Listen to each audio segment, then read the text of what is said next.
Hello and welcome to my series on the PMP Exam Preparation course. We are now on Project Scope Management, which is a whole new knowledge area. And what scope management is concerned with is the requirements for the project, the scope of the work that needs to be completed, the deliverables that need to be handed over during and at the end of the project. So it is all the work required for us to be able to hand over a product or result that the sponsoring organization would have requested. And that means looking at two types of scope. And one of them, it would be the product scope. That's the physical deliverables, whether it's a product, service, or result. That's the physical outcome that you're handing over. And there's also the project scope. This is the work that we have to do to get the physical product. So for example, if I was making, let's say I was making a table, right, or a chair, putting nails or cutting up wood, that's physical work. So that's the product scope, and it has the dimensions of what it is that you have to produce, whether it's maybe 2 feet by 3 feet. Those specifications are given to you by your client. So that makes up your product scope. But then there's also the work you have to do to obtain the wood, to get the nails. So all the purchasing, procurement that you have to do, the meetings you have to do to get the specifications. These are considered the project scope, right? So agreements you have to make, documents you may need to prepare. These are all project scopes. So there's work that we do, even looking up, subject matter experts, consultants, and so on. These are things that don't show up in the final product, but instead these are things that we do behind the scenes, aside from the product that you end up seeing. So it is on top and above the work that we do, the construction or the implementation and so on. And we have to factor those into our scope. Excluding them from our scope or estimates would shortchange us. So I'm not just going to wake up one day and find a piece of wood and start making that table. Instead, I need to have meetings and understand the requirements, and then go and seek providers or suppliers of that wood and make sure that the type of wood matches. So all these things will not really be seen in the final product. Your client eventually just sees a table or a chair, and they test it out, and if it's fine, they take it. So that the end result is a product that you're handing over. But the work that you have to do, that's the project scope. So in scope management here, we are concerned with the total scope that this project is going to require. But also, what is also important here is that we are focused only on the work required, right? So we're not really going to try to impress and do more than that. We should just deliver the scope that the client requires. Okay. Now, defining the scope would be one thing, and managing it to make sure that it does not get changed, in a chaotic fashion as we proceed would be part of our expectations. All right. Now, looking at the processes in project scope management, there are 6 processes here, starting from plan scope management, which a lot of people confuse with the scope itself, right? So this is not the scope. This is the approach you want to use in managing scope on the project. So it's not the scope itself, it's not the requirements, it's the approach you want to use, right, in managing the scope on the project. After you come up with the approach, then you go into collect requirements, define scope, create WBS, and these will make the planning part of scope management. And after that, we need to keep things in control, so we validate scope and we control scope. All right. So the first 4 that you see here, these are the planning aspects of scope, and the other 2 are the monitor and control. And these are the 6 processes we will cover in scope management planning. All right. Now, things to be mentioned here with regards to predictive and adaptive life cycles. You'll find that in a predictive life cycle, the deliverables are defined at the beginning of the project, and then any changes after that would be managed. And typically, in a predictive life cycle, changes would be disruptive. Why? Because, as in a waterfall model, you prepare your scope in advance and you get agreements on it, and then from then on you start working on it in phases, right? And you're cross-checking with your client. But when somebody wants to introduce a change halfway through your project, then that means that the remaining part of what you had planned would have to be modified. And so we will find that it's more disruptive than you would find in adaptive. In adaptive or agile life cycles, the deliverables get developed over iterations. So we don't really work with a full scope of the project. Instead, maybe we're focused on the outcome, and we do this in sprints. We work with a product backlog of features or requirements that the client would like to see in the final outcome. And at the very beginning of every iteration, and there's also the term sprint that we use at the beginning of every sprint, we determine what are the highest priority items from the backlog, and we plan on delivering these in about a couple of weeks. All right, let me just bring the whiteboard over. Okay. All right, so just to explain how Agile works. All right, Agile, what it does is we have our clients, and let's say the clients, we sat with them and we got tons of requirements from them. And I'm just going to draw lines here. And what I mean with these lines is we have either features or requirements. So I'm just going to write, feature A, and then we have feature B, C, D, E, and F. So these, let's say, were the features that we got from our client. And we decided that from these features that the following were the highest priority features that they would like to see first, right? So we initiate the first sprint here, right? We initiate the first sprint. I'm just going to write sprint in here. You don't have to call it a sprint, but I mean, that's a common term that we use out there. And the features B, C, D would go into that one sprint, right? And we will assign a project lead, maybe myself, I'm the PM, and my team, and we get agreement from the steering committee or the board or your sponsor on these features, B, C, and D, that these are relevant to them and that these are the highest priority at this point.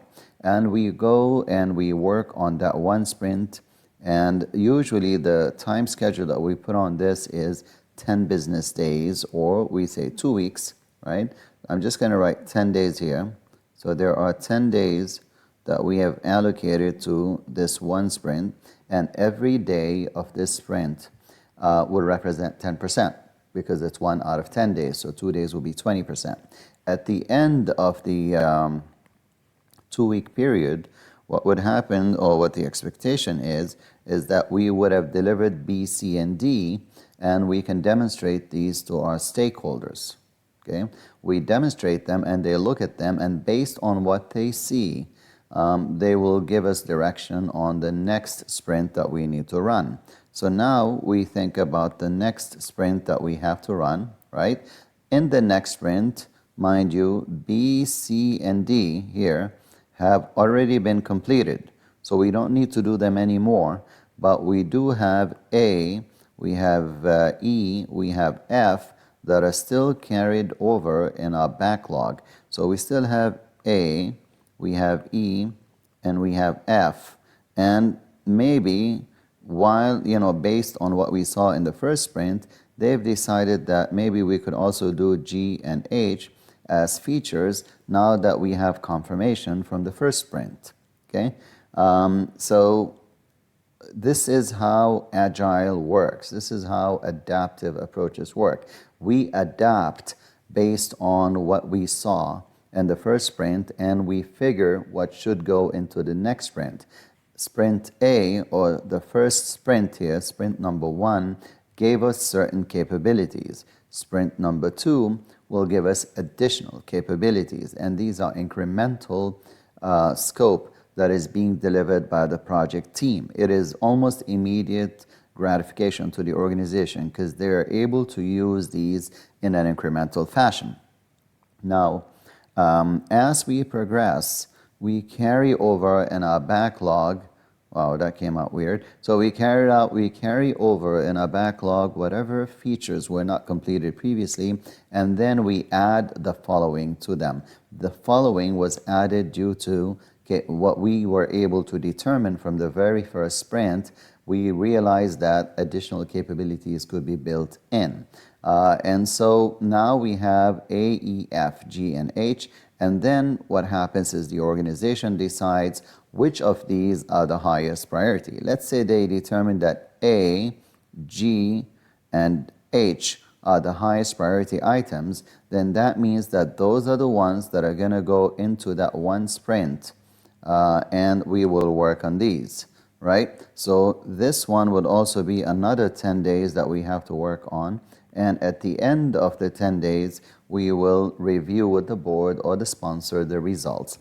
And so we call this a change-driven approach because at the outcome, we decide on the next sprint, which could be it could be deemed a change in direction. We may decide to take this to, or take it in a different direction, and maybe include different features based on what we were able to see for capabilities. So with every sprint, which is roughly 10 days, the organization determines how to proceed, and they are getting confirmation on capabilities that have been developed. So what you see down here, what you're able to see down here, these are the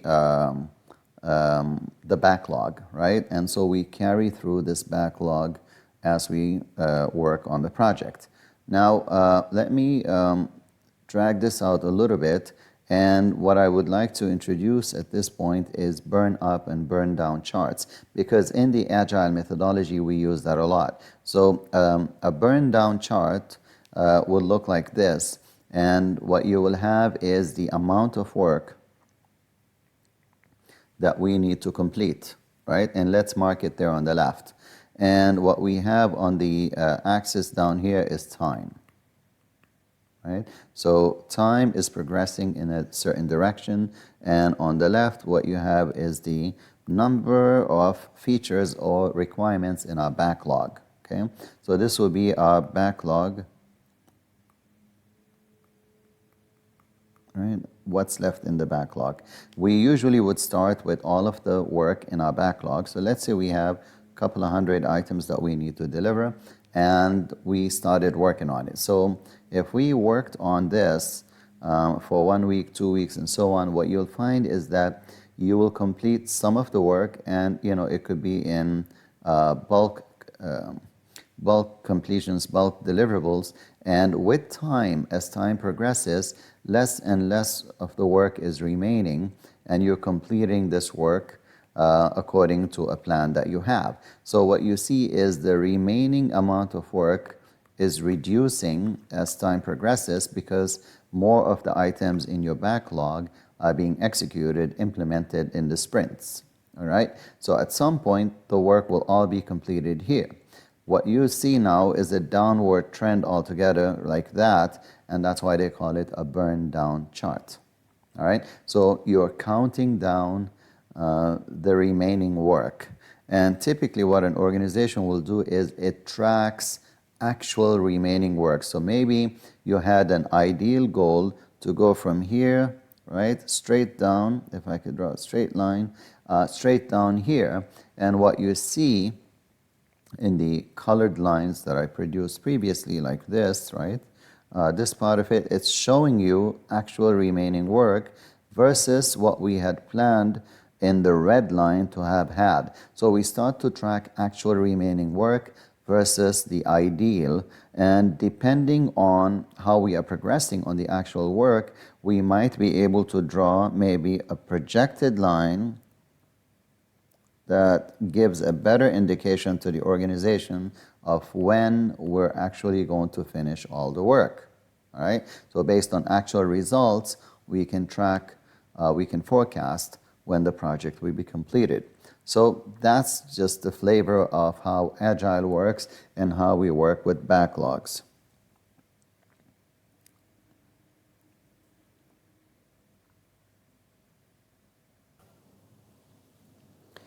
Okay, so now that we know about backlogs, let me introduce the role of the business analyst here. So you'll see that these days the world has, shifted with regards to trends in how project management is done. Organizations have recognized that requirements gathering is a core skill, and one of the roles that takes care of requirements gathering and management is the business analyst. So business analysis has picked up in recent years, and especially with technology now becoming very prominent, and most of transformational change is happening via technology.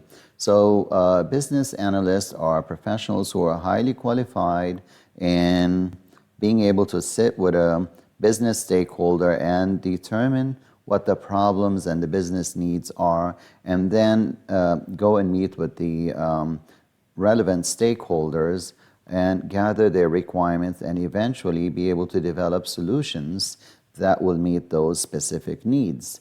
Business analysts tend to do their work prior to the project being started. So for example, a business case, feasibility study, these tend to be done by business analysts, and after they study the need from the stakeholder and look at all options available, alternatives and so on, they analyze them, they look at requirements that different stakeholders may have had from the sponsoring organization, and they formulate what they believe is a viable solution that the organization should go with. That solution at the end is what ends up being your project charter. Okay, so just wanted to bring that up before we proceed. Finally, for the introduction here in scope, some things we need to mention here are that in evolving environments where a lot of things are not clear, where we have high risk, right? So we have evolving requirements, we have high risk, we have significant uncertainty, and we don't understand the scope really well, it is highly recommended that we go with Agile methodology, which is similar, which is the other word for adaptive. All right, so when you think adaptive, think Agile, and Agile allows you to spend less time trying to figure out what needs to be done at an early stage, and they avoid doing that. Instead, they spend more time establishing the process for discovery and refinement. This is done through sprints, and so we look at a backlog, as we mentioned previously. We have a list of items that the sponsoring organization would like to see happen, and then we go with release versions, and that would help us show some of the results as we go incrementally, and as we see the results, we're able to define and redefine the scope throughout the project using additional sprints and prioritization of the requirements and features that are listed in the backlog. So that backlog that we discussed is going to be the pool of the requirements of features that the organization is interested in. And the benefit of Agile is that we get to prioritize the scope, right? We prioritize the features, the requirements based on the stakeholder needs incrementally as every sprint is worked on. All right, so that completes the introductory area of scope management, and I think I'll stop here and post this, and on the next video, we will start with plan scope management. All right, so I'll see you on the next video. Take care and have a great day. Bye-bye.